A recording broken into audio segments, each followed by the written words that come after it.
Welcome back to another episode of As the World Burns. I'm JL Foulk, and today I have Craig DiLouie on again. I'm thankful for him coming on for a second time. He's blessing us with his presence. We're gonna go again to talk about one specific character, since we are doing the Mothers of the Apocalypse series this month in honor of Mother's Day and all of our badass moms out there. But you have one in particular that's in the Infection series who I just absolutely fell in love with. You did so good writing her, and she's amazing. I definitely want to hear who she is, where she came from, how you came about creating her. I want all the deets on Anne. All right. Everybody likes Anne. Of course we do, I would get especially a as lot of women. letters, yeah, saying, oh, this happened, but what's gonna, especially when I wrote the second book and the third took its time, Yeah. people were writing to me like, what happens to her? Like, and here's an idea of what you could do. I would always say to them, "Well, what do you think?" Hmm. Happen to her and what happens next, and trying to get their imaginations going. And I got some pretty interesting responses. Before I answer any of these questions, I guess my big question is, is it okay if we get into spoiler territory? Because Absolutely, because I'll put a spoiler alert out there. No all right, worries. Let's okay, do so it. all right, so the just a little bit of background. The Infection is an apocalyptic series that I wrote. There are zombies, but it's more like a 28 days later type of zombie. There's an actual infection, and there's an idea that develops over the course of the series that maybe the entire ecosystem is infected, and that this is some type of alien colonization, but like it's not intelligent. It's just this program for life, to develop life, to Right. try and The find the perfect basics. life form, right? And so while humanity's fighting to survive, to maintain the status quo where they're at the top of the food chain, uh, infection is using Earth as a brand new, fresh laboratory with plenty of raw materials to conduct its own experiments to try and develop this perfect life form that it's always been trying to accomplish. Mhm. And and then over the course of the series, there's a growing understanding of this, and then there's going to be either an accommodation or an assimilation or extermination, and those are going to be the only options humanity has at the end. So uh, when I wrote the first book, I was a new dad, and I was had a lot of existential fears as a father. It's weird. Oh, You yeah. you go along in life, and then you have kids, and all of a sudden, like, your house becomes a fortress. Your Yes. life becomes occupied, territory I need to hold, and Yep. you just get this weird um cave bear kind of mentality as a father, and I would imagine as a mother too. Yep. Um, so that brings with a lot of existential fears, because you're getting older and your kids are there, and you're Yes. realizing, oh, when they're 20, I'll be 60. And that's my Yeah. daughter was born when I was 40. And it's like, wow, okay. And so I kind of had all these feelings, and I would watch apocalyptic movies. I was always a big fan of zombie stuff, and I always liked the kind of zombie stuff where I really probe deep into, like, this would not be fun. This is not a good wish Right. fulfillment. This isn't a good time. Yeah, I mean, I think the apocalypse would actually make you miss paying taxes and having a job and credit card bills All the and stuff. ridiculousness of Yeah, and mundane going to life. the dentist, and then you would actually have a dentist when you would get Yeah. something terrible, and that would actually kill you in the apocalypse. So, like, Hmm. apocalypse not a to me was like a dirty, toxic, threatening place where you're surviving, but maybe you're not really living, and you're wondering, what am I living for? And a lot of the Yeah. kind of philosophical questions The Walking Dead tackled, but maybe ad nauseum in that show, because they just kept Yeah. what are we doing? Why are Over we the here? What same are we doing? thing over Yeah, and yeah, over yeah. and Because over. they just had so many episodes to fill. They kept going Mhm. back to the well, you know. Yeah. But they're good themes though, and to me, it's the real crux of the apocalypse. Like, you know, uh, what are you fighting for when Mhm. all the people you would fight for are dead or infected? They're one of them. Mhm. Mhm. Um, and so so it was a very emotional series to write and a whole lot of fun. Um, and I always like the idea that the apocalypse is something that is this very slow, sudden, but then very slow avalanche. Yeah. And just to talk a little bit more about the world building, Fred and Dan, No, that's fine.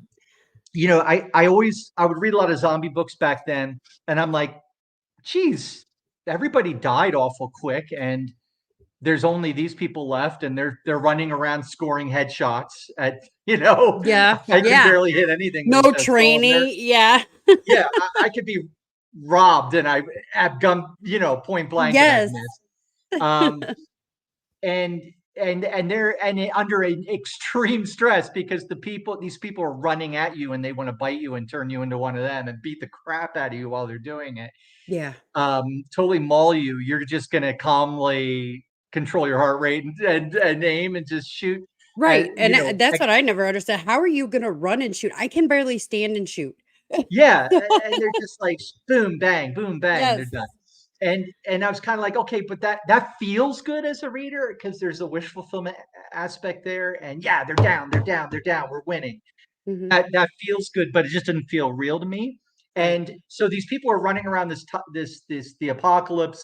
The lights are still on, the power is still going, Yeah. refrigeration still exists, and cars still start. After long after the gas would have gone foul. Bad. And, Yeah. yeah, so I, and there's nobody else there, but only they survive for some reason.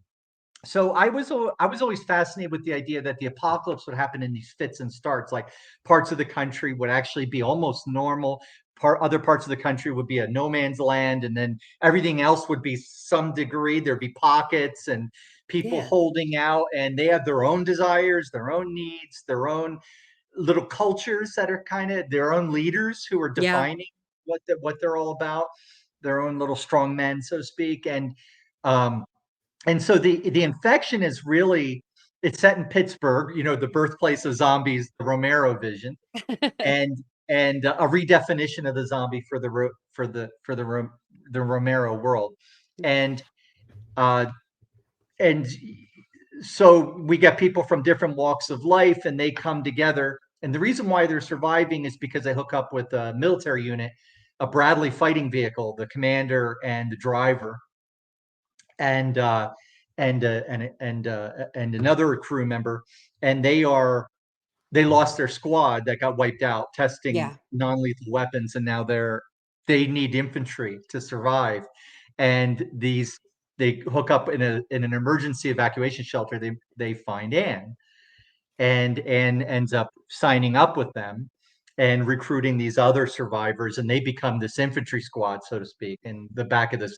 So they get protection from the Lord, and the Lord Yeah. uses them as foot soldiers, Yeah. and they get also allows them to move around. They can just go anywhere but they'll be driving through Pittsburgh, and all of a sudden a giant tank will drive by to shell the hospital. It's all its command is dead, but Yeah. this tank was ordered to go destroy the hospital, even though it's too late to do And so. that's what they're gonna For that do. to mean anything, but they're going to go do it because that was their order, and that's the Yeah. last thing they're going to do. And they're going to machine gun and shoot anything in the way. Yep. And so it's like you get all these little Like good little grunts. yeah, these little moments like that in the story where you just feel like, wow, this whole world is insane, and I don't know what's gonna I happen next. I'm definitely gonna interrupt you here just for a second because there was literally within the first chapter that I started reading and or listening to this on Audible, where there was a giant fucking weird ass worm animal thing, Yeah, some mutated monster. I messaged my buddy Dan and I was like, dude, there's monsters in this thing. And he was like, I'm getting it. He was I like, got in so sold much me. trouble for that. What? It was perfect Yeah, because and you kept with it. I already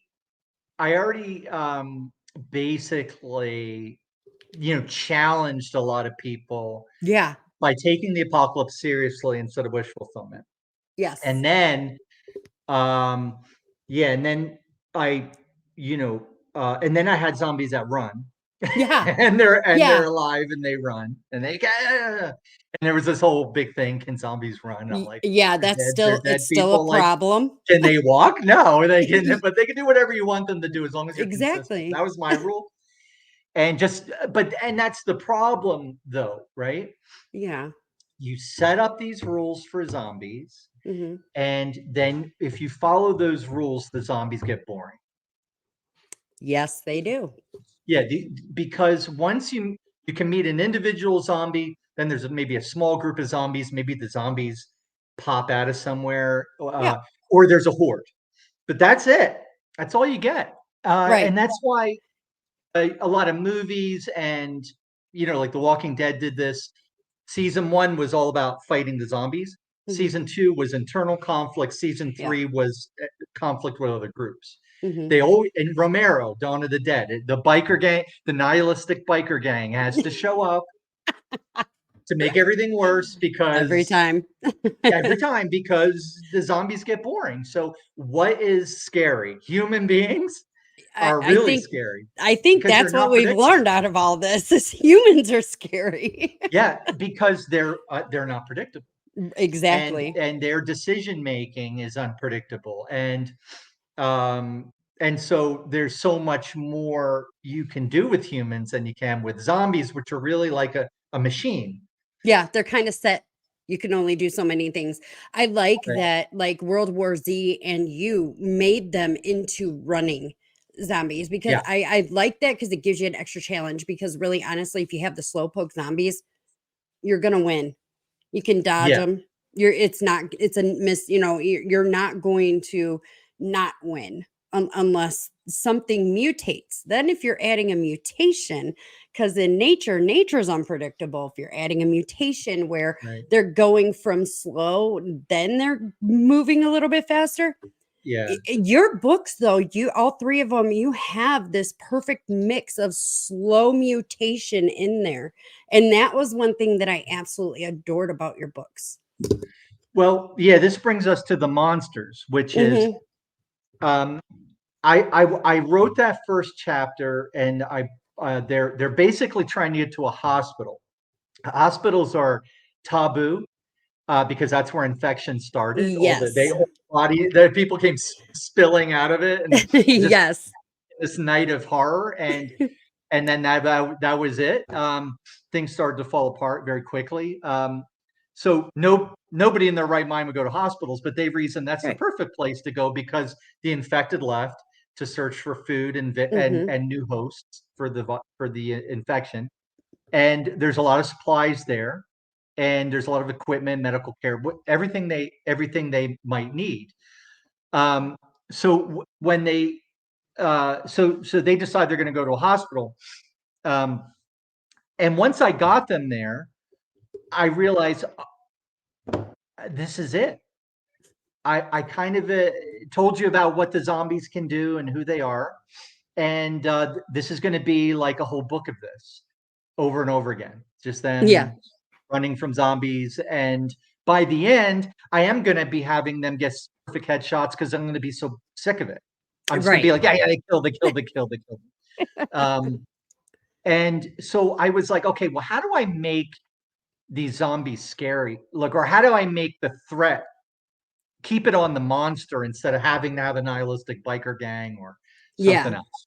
How do I keep the threat always on the monster element of the book?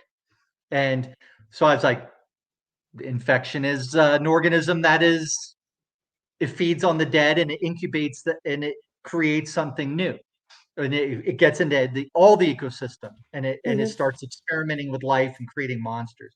So the hospital was a perfect place for that because there were so many people there, and there's a lot of dark spaces, and there were a lot of victims, a lot of food Yeah. for these. So they meet the first life form that they notice has been created by infection, and it scares the hell out of them. They didn't Scared the see hell this out of coming. me. Yeah, they didn't see this coming. But a I was lot of like, readers ew. were like, yeah, I'm not reading that anymore. Like I'm just like, Oh, okay, man, I'm you're sorry, missing out. but and I know that I was asking the reader to take a leap with me. All right. I want you to believe this world. I want you to believe these zombies are real. And then now here's this giant worm. Yeah. Yeah. Like some readers are going to be like, what do you jumped the shark already. And I'm kind of like, okay, I can see that point of view. Honestly, I mean, but I do feel like they're missing out if they just Yeah. don't go with it. And they really are. If they stopped right there, they're missing the whole point of everything. And I'm not gonna lie. At first, I did not understand. I'm like, what the fuck is this? I was like, Totally. where did this Totally. come It's from? not what you And would expect. I was Yeah. just like, okay, well, I'm gonna push through. Yes, I'm repulsed, but I'm going to keep going. And now I find it to where it is the most integral part of the series. By the end of the series, the I'm zombies are loving it. almost, Yeah, they're sort of exactly. like the pawns on the board where they're not the interesting pieces anymore. Right. Yeah. Um, yeah. And then that from that decision, I learned from what infection was myself. Okay. That this is some type of alien colonization. It got into the water supply, it got into the ecosystem and infected people. They fell down and went into a coma for 3 days. 20% of the population, they wake up and they're not themselves anymore. They're Right. machines to infect others. And that this is not a purposeful, no spaceships coming or anything, but just runaway life, this program. Yep. Kind of like what they did in the movie Life, like in space. Yeah. With Ryan Reynolds. Well, I can't remember who was in it. I don't remember who was in that Deadpool. movie. Deadpool, the guy who plays Deadpool. Oh, yeah, Ryan Reynolds. Yeah. Yeah, Ryan Reynolds. Yeah, so he was actually in that movie, and Jake Gyllenhaal or whatever his name is. But it was like this runaway form of life that keeps mutating on the ship and Mhm. stuff. And so it's kind of like that kind of, or like that movie Evolution. Never Uh, saw that one. it was a comedy, but it's a terrible movie. But the evolution part was really cool. They Yeah. found this like whole ecosystem kept getting more and more advanced and rapidly evolving. It's similar along human lines, but like it was really cool. Anyway, but this is the idea, like, well, it's just using the materials it has, and it's creating these new life forms, and then it's going to be Mhm. like, okay, now everybody fight, Yeah. and whoever wins, gets to evolve more, Right. and that's how infection controls all the pieces in the game, and has them fight, and then watches the result. And this is Yeah. this beautiful laboratory of life. And one of the characters who gets infected actually sees the home planet of where infection happened, and the Yeah. entire planet has been scoured of anything except Yes. these a notion of life forms just fighting each other. Every inch of the air and the water and the land is just filled with these monsters in an endless ecology of meat. Yeah. Just tiny little gnats eating everything. One giant thing encompasses the whole world, and the gnat got killed by its parasites, and like it's just never ending. What is the boss monster, so to speak, the king? Right. Right. So they wants to do this to Earth, and so what you get is not just this weird worm thing that comes out of nowhere, but you get. I learned doing that. I was like, yeah, this is infection, and there's gonna be more monsters, and they're gonna be creepy as hell, like the Oh hoppers yeah. that inject their genetic material right into your muscle and then makes Oh a new one. God. Uh, Yeah. and Oh. that one really, yeah, that one kind of, I had a lot of fun with that one. You are deranged. I'm Thank just you, like, thank you. yeah, it is a total compliment because I'm like, my God, I wish I could write like that. It's just so awesome to see what how other people see this infection thing, because you have all the normal, oh, it's a government conspiracy, it's this, it's that. You Yeah, have some genetic material from another planet that got dropped here, not on purpose, right, and it took off, it mutated, and it did right, whatever it wanted to. And our lives help facilitate that. And in the end, it ends up being, like you said at the beginning, are you going to assimilate, or are we fighting? We doing this? yeah, What? you know? right. So just the way that you had come up with how to get from point A to point B, masterfully done. I was just, I can't sing your praises enough, Craig. Oh, thank you. I Honestly. appreciate that. I'm Well, it's fangirling affected a over lot here of people, again, and but I'm really grateful for that. I feel like it does stand out in the zombie it genre does. because it is weird, you know. I've It never does, seen anything else like it. yeah, it doesn't follow the familiar, and the familiar is great, and it has its place. But I always try and look out for new territory, Yeah. something a little bit different, so that people Well, would yeah, have because it hasn't a good been experience. done. And if you're doing the same thing over and over again, your Yeah, writing just falls in this cloud of, yep, zombie genre, yeah, and yeah, but for you, it's like, oh no, there's weird animals. You left nothing out. You left nothing, the even the plants, you left nothing alone. yeah, So, I yeah. mean, nothing was sacred in your Yes, world. yeah. That's the best part.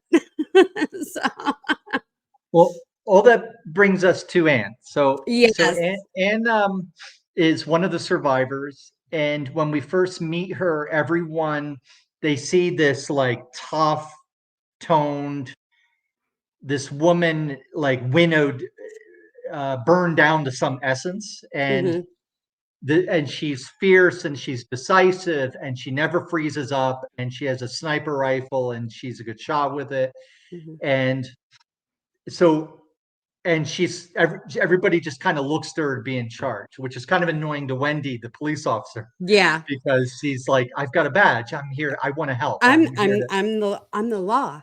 yeah, I'm the person you're supposed to be. And but but in a situation like that, you go to the person you think will keep you alive, not necessarily Mhm. the person who's paid to do used to be paid to do that. Right, right. And so um and Ann's not necessarily wants to be a leader, but that's just how it is.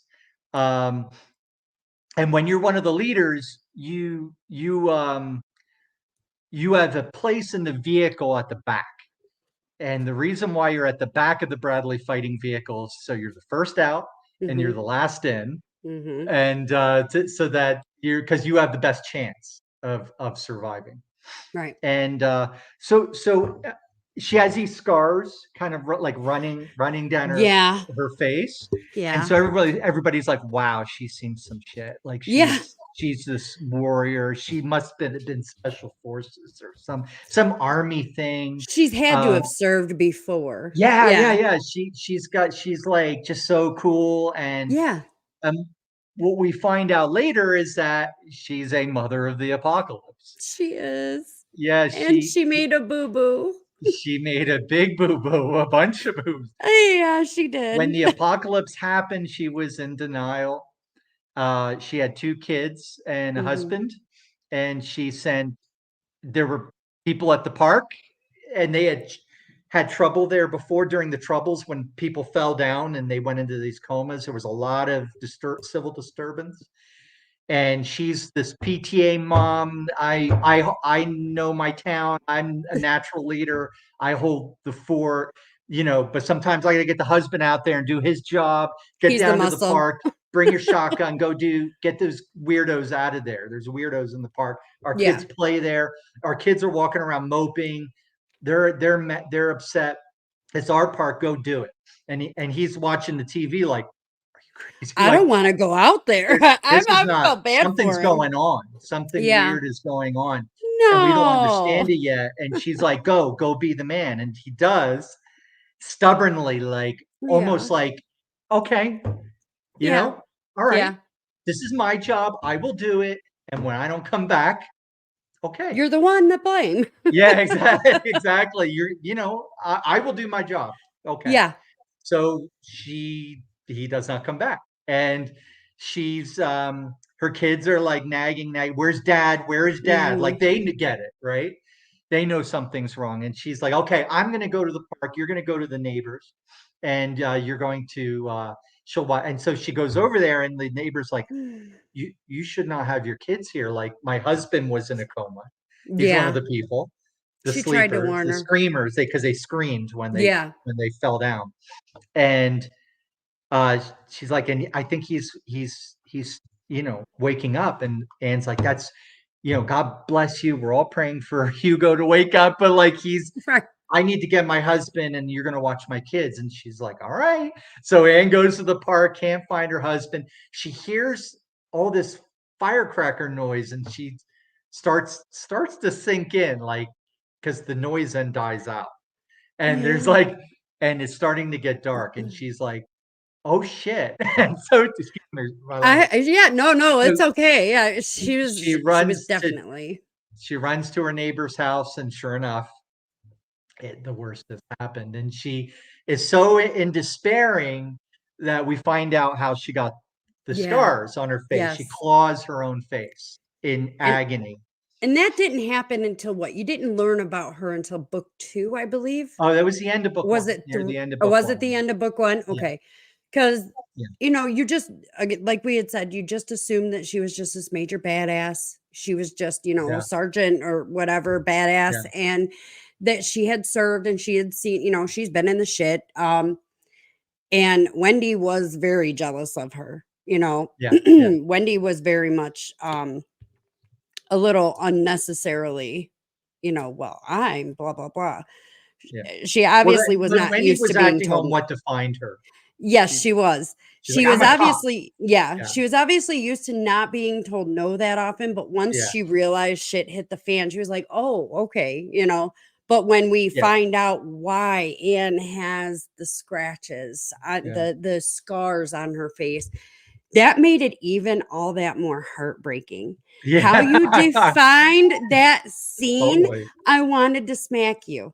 It was so bad. I've never been brought to tears before in my life.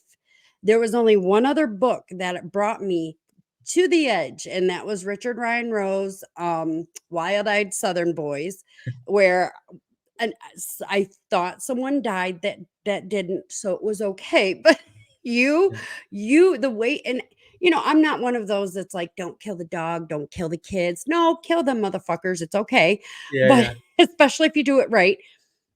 And this was done right. This It had a was. purpose. It did. It served a purpose. It had a purpose, and it was beautifully written. And Yeah, I appreciated the writing. I felt every emotion in this woman's heartbreak and misery. She left her kids with her neighbor yeah, after her neighbor sat there and told her it's not a good idea, yeah, honey. yeah, And she still insisted. And I'm yeah. She sitting there got thinking, everyone that she loves killed. She was yeah, and that whole within a matter of a few hours, her world was gone. yeah. So that just And you can made understand her hate. yes. Like, she hates infection. She's the Captain Ahab Oh of the yeah. story. Yeah, she And is. infection's the Moby Dick. She is dedicates her life. Because she feels like she's already dead. She Mhm. has nothing She might else. as well have been. I mean, she made all the Yeah. bad decisions. Why Yeah. not In one fact, more, in fact, her motivation is she is hoping to die. Yes. But she wants to die. Uh, she wants to die, but only if infection can prove itself stronger than her. Right. She's like, if you can take me, you can have me. Right. I don't care. But Right. I'm But going to I'm kill gonna as take many of you as possible. yes. I'm gonna All of take you you, out too. I will burn you down until Yes. before then. And so that is what we learn about Anne, is that she will do anything to survive, Mhm. and she will take any amount of risk Yeah. to kill infection. Yeah. I mean, she's probably she's my hero of, I get where her pain comes from and I Yeah, understand her upset. I I have never made that bad of a decision before, but I know I've made decisions with my children and for my children where I've Yeah, just been like, "Oh my god, what did I do?" You know? yeah, I can only understand it on a certain level, but, yeah, I felt every single tear and every single scream and every single yeah. scratch. I was there. I felt it. You did such a good job at Yeah, it was hard to articulating it. write, but of Yeah, course, I as bet it the author, was I knew this was a good thing, and really so good. yeah, so I was tickled while I was writing it too. So I was But gonna it was hard ask to because write. I mean, it's painful. These are yeah, your, like Stephen King says, they're your darlings, right? Your yes, characters. yes, Um, they are. and I kick the crap out of these people. And but it feeds into the theme of the book. There's this thing about apocalyptic fiction. It's I think we talked about this last time, but as an author, you probably don't want to kill hope. You don't want to kill the whole species, Right. and so that you can see these people die, that there's going to apocalypse. You have a group of people, some of them are going to make it, some of them aren't going to make it, maybe none of Yeah. them are going to make it, but you get this idea that, well, they did something that helps, and everything that helps adds up to the species survival. Right. Humanity is not dead, but these people are. I Not can yet, live at with that. least. Yeah, I can live with that, but I can't. The whole species gone. It's like, oh, Yeah, it's that kind of, I think that's why we've won every single zombie war in every book is because we can't as humanity we cannot yeah. not have the hope, Brian because Keene did it. He killed everybody. oh my god.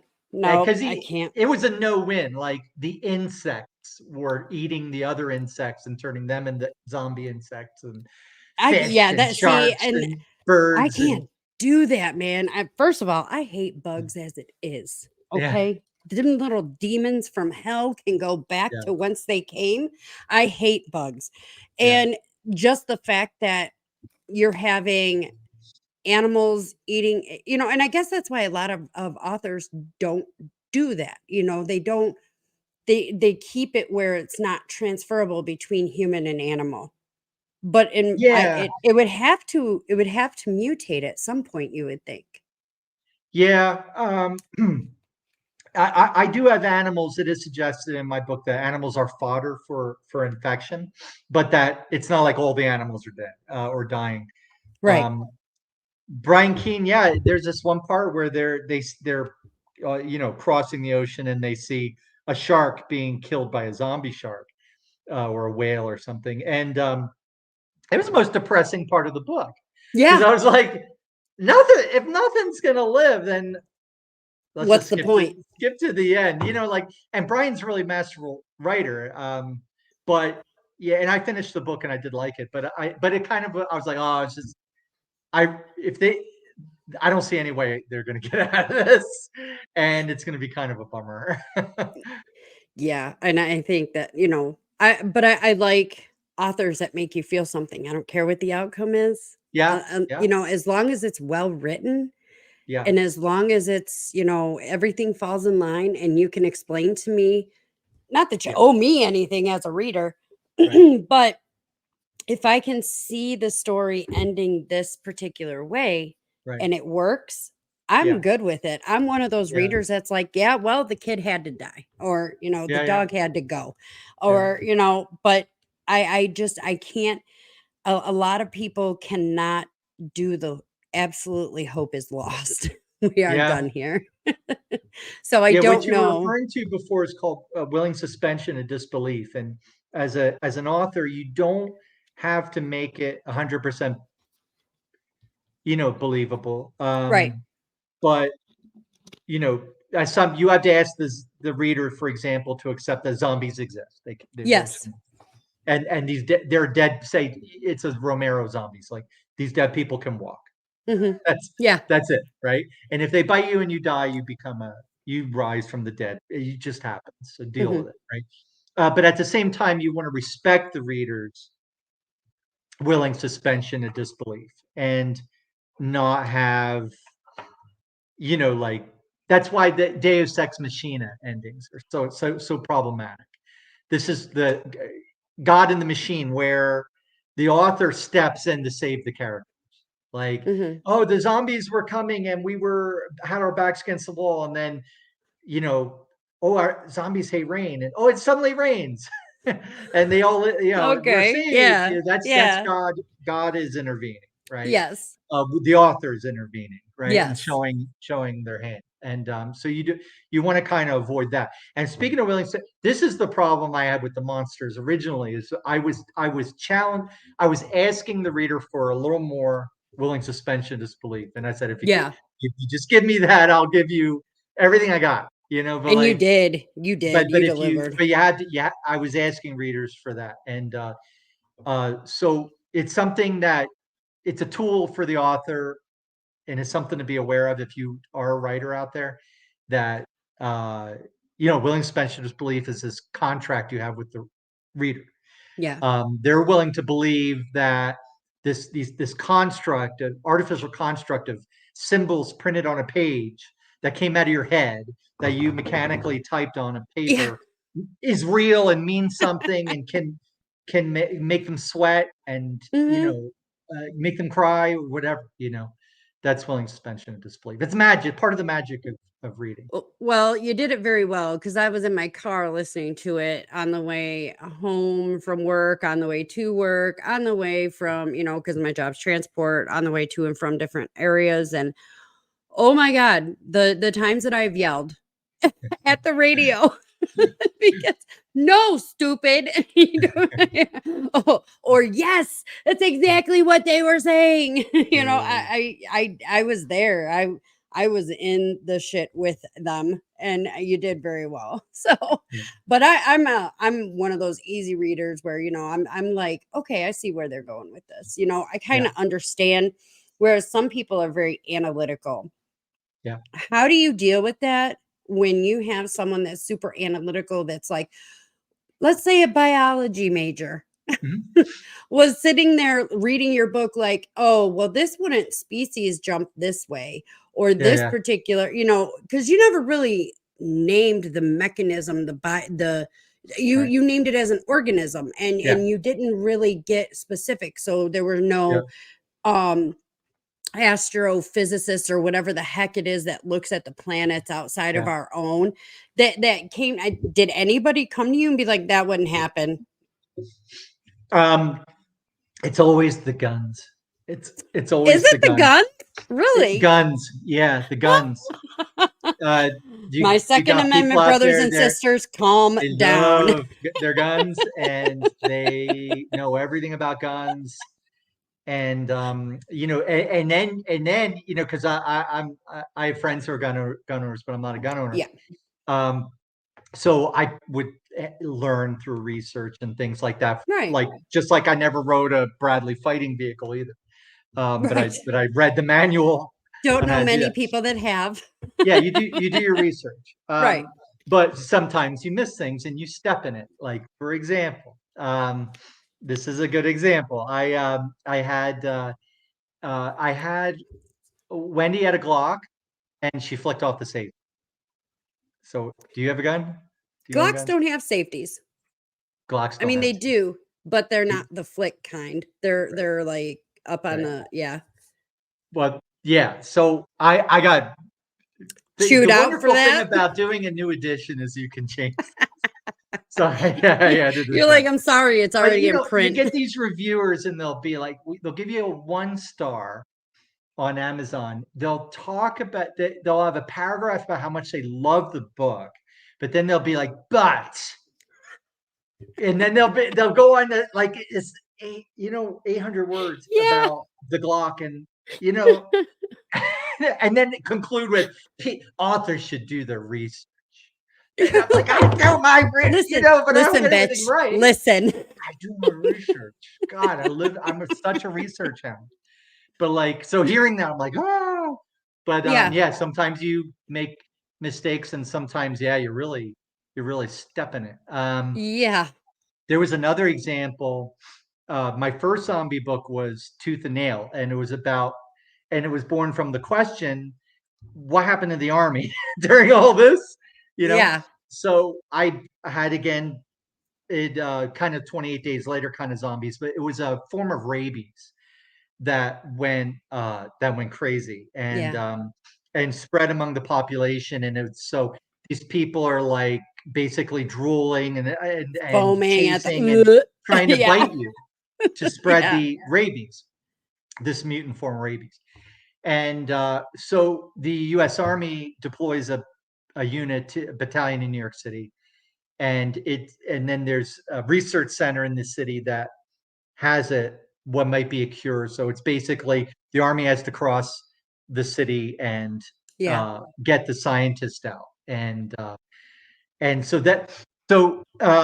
these are guys who just came back from like the sandbox wars, and because this was written Mhm. back in the day, back in 2011, 2010, Okay. and so they just got back from the sandbox wars, and they're like, we're shooting Americans on Americans. So what is Yeah. going on?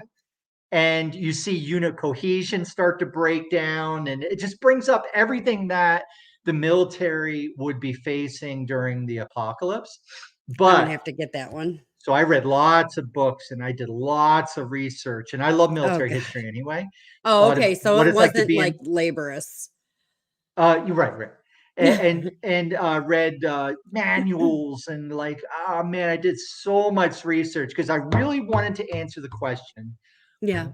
what would it be? What would the military be doing? The Right. world's greatest, most powerful, most best funded military be Right. doing during all this, you know, shit Yeah. hitting the fan. And um and so anyway, in that book, I had this kind of lackluster small press career. That book, my career just went like that from there. I Wow. got into Permuted with 2 books, and then an agent that got me into Simon and Schuster, and then I got into Hachette, and I've been with big publishers ever since. Yeah. But that book went crazy on sales, Wow. and sort of like Joe McKinney, the late great Joe McKinney, friend of mine, called it the Black Hawk Down with zombies. So I was really That's proud of it, but hilarious. you make mistakes. So here's a Mhm. story. This guy, uh, and stop me if I pull this on the last broadcast. Whenever I talk about zombies, this usually comes up at some point because it's such a cautionary tale. But anyway, so on Amazon, this guy writes, this author gave me 1 star, said, I read the Kindle sample, and this author spit on my uniform because he got some things wrong. And I was like, Woo. what? Like, now, Woo. as an author, you will get a thick skin or don't be in this Yes. business, right? Yes. And you can never respond, Mm-mm. or you'll get a dog pie. You're just Yes. inviting the dog pie. The trolls are gonna just throw gasoline all over, They're just having a party. watch the fire. Yeah, exactly. Right. So you cannot win. So you have to take whatever the criticism is. That's it. Unless it's personal, and then you can go to Amazon. But anyway, I was like, wow. So I was like, but that one kind of was beyond the pale. Like spitting on the uniform. I did every effort to try and get this thing right, but It's a I'm going to little step in as a dramatic, don't civilian. you think? Yeah, and this guy was a Jeez. medic in Iraq, and Oh, thanks for your service and all that, but like, geez. So I said and I was like, and you read the Kindle sample, like you spend more time how about writing you this read the whole review than book? you did reading Right. the book, and Exactly. that kind of like is a bummer too. It's just Right. not bad form, right?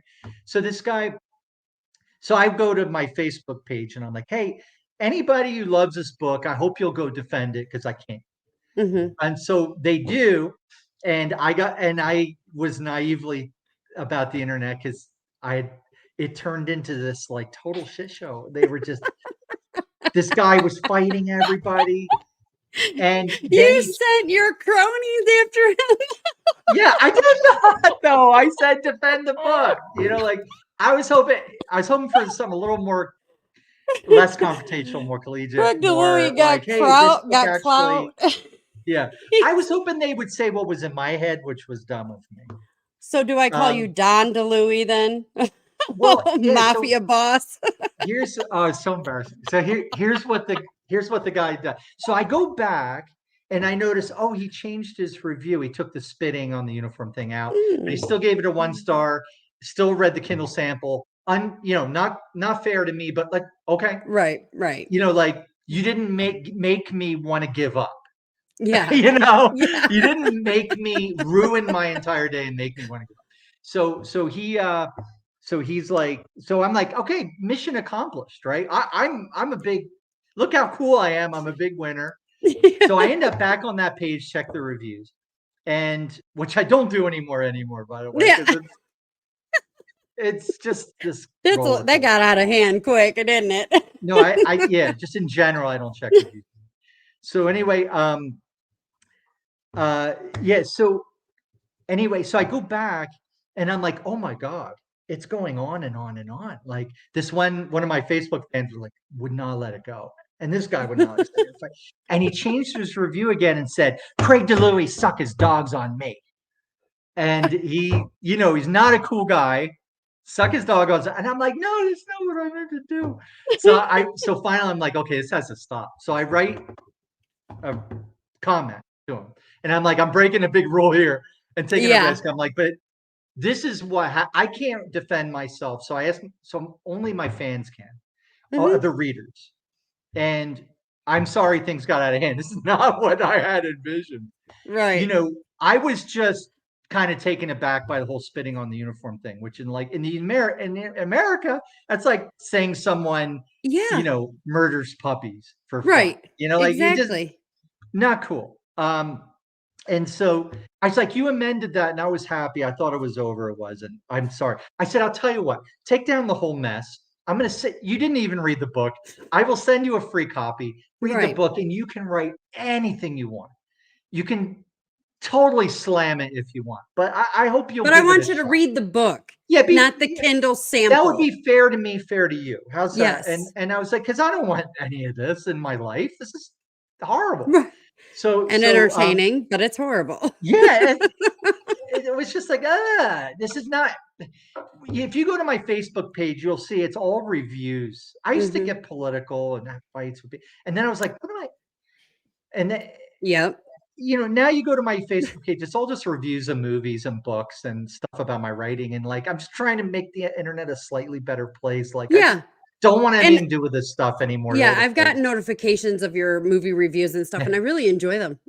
Yeah, because I found that it's safe and it's just it is. I can have a dialogue with people and enjoy social media and maybe give something back to the internet. That's kind of nice. You saved me from plenty of movies. Slightly nicer place in a tiny little corner.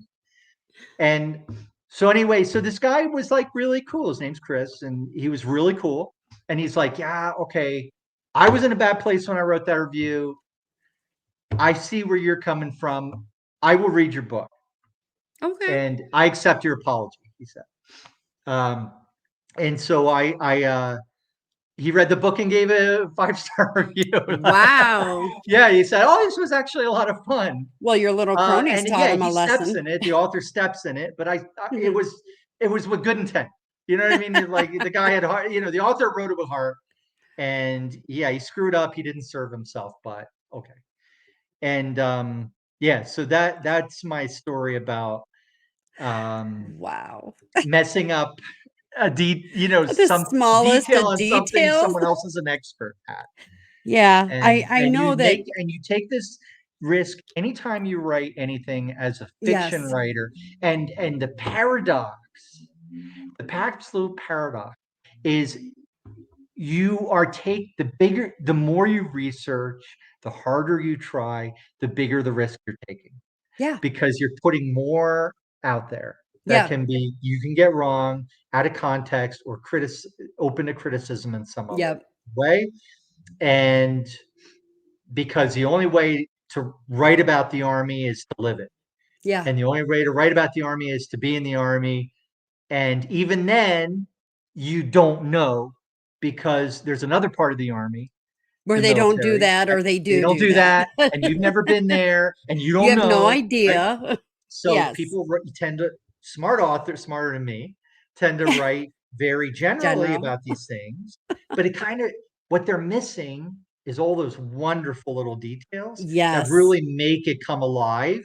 Yeah. And I feel like the more realistic I can make the world, the more believable and horrifying the monsters are that I put in it. Right. But if I make it extremely like I was looking up things like, okay, Bradley fighting vehicle, how many gallons of fuel, what kind of fuel, diesel, where are they going to get diesel? Gas stations are going to it's real hard to get in there and get Yep. that diesel out, pump it out. The hospital actually has emergency backup, like a lot of it, because Yeah. they have to power all the critical stuff in the hospital in Yep. emergency.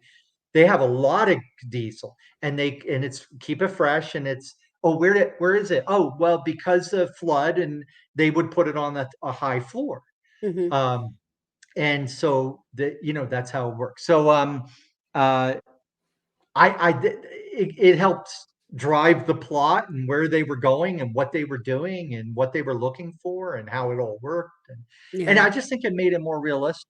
And but yeah, I 100%. probably got something wrong about diesel too, and some gasoline guy could be like, Somebody works in I a don't know. refinery is calling you, is trying Yeah, to find one your star. information. How do I get a hold of this guy? You spit on my gas profession. I, you know, you make my job seem like it ain't shit. yeah. Well, Buddy, calm hey, down. it just confirms to me something I've always believed, which is books make people crazy. Oh my god, Um, yes. and they're not crazy people, but No. books just will draw emotion and sometimes a backlash kind of thing. And um, yeah, that's just I've how always thought it was arithmetic good if you you're write a word on a page and it's read. I thought it was always good if you're eliciting emotion, whether it's a good or bad emotion. Right, but you want Hey, this. Yeah, you want the story, you want those emotions to be trapped within the story, not at the story, you and you know? know what? That's just people misplacing and projecting there's a Sometimes. whole line of psychology on that too, I'm Yeah, sure. yeah, sometimes. But I absolutely, I think personally, I've always, I've never read a book where I thought this author is a complete asshole. Yeah. Never. I don't know how people do that. Yeah, there's this thing now too where sometimes and because the whole review process has become democratic with, Mhm. you could just anybody can say anything. Yeah. Um, Misreading has a certain legitimacy because it gets likes, right? So Mhm. if I misinterpret this book and the author's intent, and I write that the author has this character saying this, so the author must be saying it. Yeah. Um, I'm gonna like say that's problematic, and then it gets lots of likes, Yeah. and then someone else sees that. Oh yeah. I've always felt that. That's how you do reviews. Okay, I'm gonna, and then it just kind of spreads from there. But like I've had to say in interviews, like I am not my characters.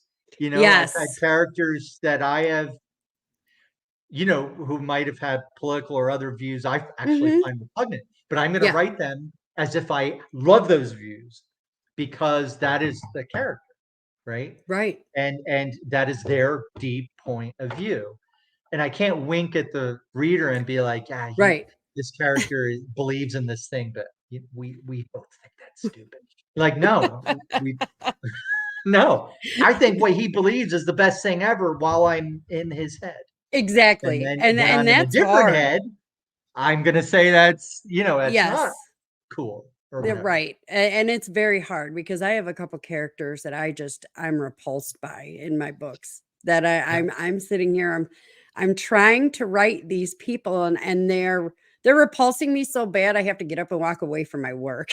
So Yeah, I'm just I wrote this little horror poetry collection with this other author, and he's like, well, but he's like, but and it had a religious theme. It was about a Jesus, like a apocalyptic Christian doomsday cult that hmm, commits suicide, and the poetry collection is the result of poetry therapy from the survivors.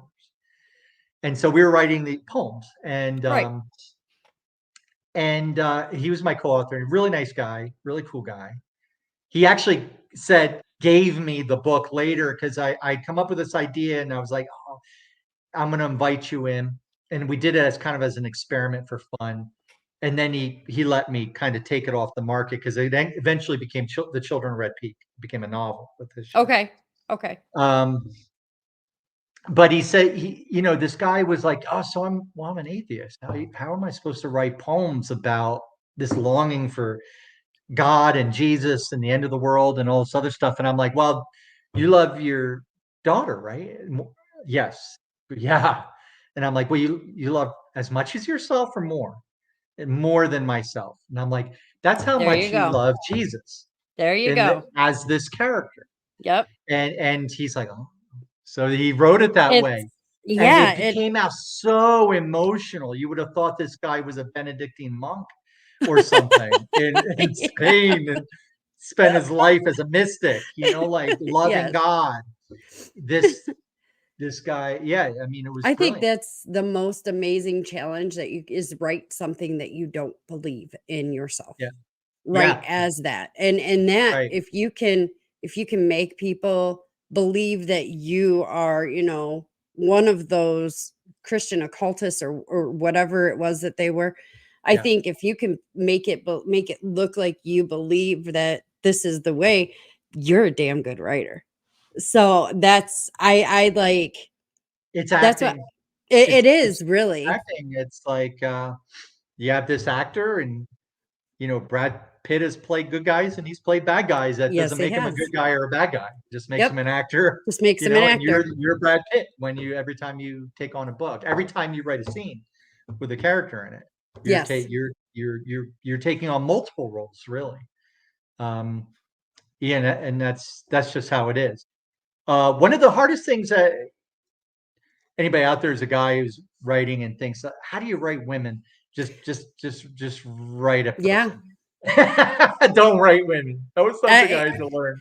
I was And like, it's that really hard to write women, but it's not. You just don't write women. yeah, You write well, and a my person thing is who happens to be a woman.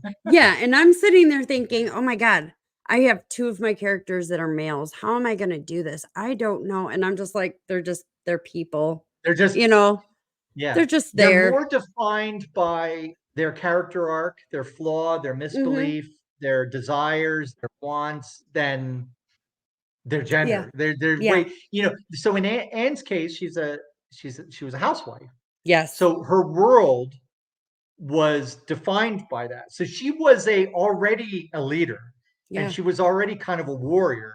She's It a was just manager. in a manager. It was just all directed at keeping her husband, doing what she Yes. says and keeping her kids in line and making sure they're growing up in the best way possible. Yep. Make In a Yeah, good the world, neighborhood. there's all this trouble outside, there's civil unrest outside, but I'm going to make this blueberry pie because Yes. that's what I'm doing today. And she And was. yeah, and I'm going to run the PTA, and I'm going to get all my neighbors together. We're going to chase the Hooligans riders out out of of our the neighborhood yes, and yes. keep our place safe. And like she was doing all this great stuff as a housewife. She That was her was. world. It's just a different area, Yeah, but she had this blind spot that how bad it was, and Yeah. that blind spot got, and her stubbornness about it, Her uh, bubble her popped. being in control, Yeah. uh, and and not refusing to accept that she has almost no control. She actually got everybody killed, Yeah. and has this Yeah. wound. This is what they call in fiction a wound. This is her wound, and Yes. yeah, It was so great. It was such a great book. If anybody out there has not had the opportunity yet to check out the Infection series, I implore you to do that. Tooth and Nail, that's the name of the other yeah. book it has something to do with this It's series, not right? this universe. It's a different universe. It was a Okay. standalone novel, Okay. Tooth and Nail. Yeah. It was published by Salvo Press, which is like Pegasus or something, Skyhorse or something like that They now. all change They were bought, so fast. and Yeah. and they yeah, and that was basically Black Hawk Down with Zombies. That's how I would See, describe and that one. I never I'm glad that it was Audible kind of kept Yeah, putting your book in front of my face and I Yeah. saw the cover and I was like, "Oh my god, that looks really cool." I'm glad I got it. I'm glad I listened to it because and then I ended up finding you on Facebook, which was awesome. So I really appreciate you accepting my friend request and us being able to do this. And I cannot wait to dive into your other books because you are multifaceted. You have sci-fi, you have just regular horror, you have Yeah. post-apocalyptic, you have what War II else? fiction, Military modern thriller. military thrillers. Yeah, Yeah. you got and you got a ton of books. Anybody who is looking for something new, definitely go to www.craigdilouie.com. Check out his books. Go to Amazon, look him up. It's just you're gonna love his writing. You're gonna love his voice, and I really appreciated all the strange and weird things you did in Infection. So, and I keep going back to that because that's the only series I've read yet so far. But that's, I mean, if it's any kind of window into what you have been doing, I am sold. I will be getting every single book that I can. So I Well, one thing I appreciate. can say is, you know, there are a lot of authors where, like, if you pick up a book and not know who the author, blind to the author, Mhm. and you would probably know it was Stephen King if Stephen King wrote it, or it was one of the many Right. of us who trying to be Stephen King. Emulate Steven. Yeah, yeah, who emulate Stephen King. Um, Stephen King has this approach where it's a Stephen King production. You have the tropes, you have the characters, you have the situations. Mhm. It he has signature elements that carry from book to book. My Yeah. book, I take it, and a lot of authors are like that, and they do really well with it. I take a totally different approach. Every time I write a book, it you should almost have a hard time guessing it's me. I love it. Um, it should always feel completely different based on what the book is about. So I've written like an aviation thriller, Mhm. modern aviation thriller about a future war with China. That book is written in a totally different way than One of Us, which is a misunderstood monster novel um, that's cast as a Southern Gothic. So it's written in that Southern Gothic kind of voice. Okay. Yeah, so every book, and then I wrote my last book was an epistolary novel, episode 13, which did really well, which is kind of like a found footage horror book, Okay. uh, written like found footage. And so every book is, one reviewer, speaking of reviewers that we love and hate, I did see this one, even though I generally don't check them, I did see one. And somebody was like, some people weren't into XYZ, but you know what? This author, God damn it, he's always trying something. Like I gotta respect that. He's always trying something new. And I'm like, namaste, man. Thank Thank you. you. Thank you. Like, yes, I exactly what I'm doing. And when you do that, you take risks. And Yeah. so sometimes that pays off and And for some sometimes reason it it doesn't. doesn't. But to me, it's like true to the art. Mhm. Suffer the Children was the same thing. That was my first horror novel that, if you look on a lot of lists on Reddit, like horror novels that made me cry or gutted me, Suffer the Children Ay, is ay, ay. usually on the list. It's dark Oh, and ends really dark. And we talked about that whole hope thing. I yeah. kind of, yeah, I kind of break Kind my of own rule yanked there. it. Yeah, but you know what?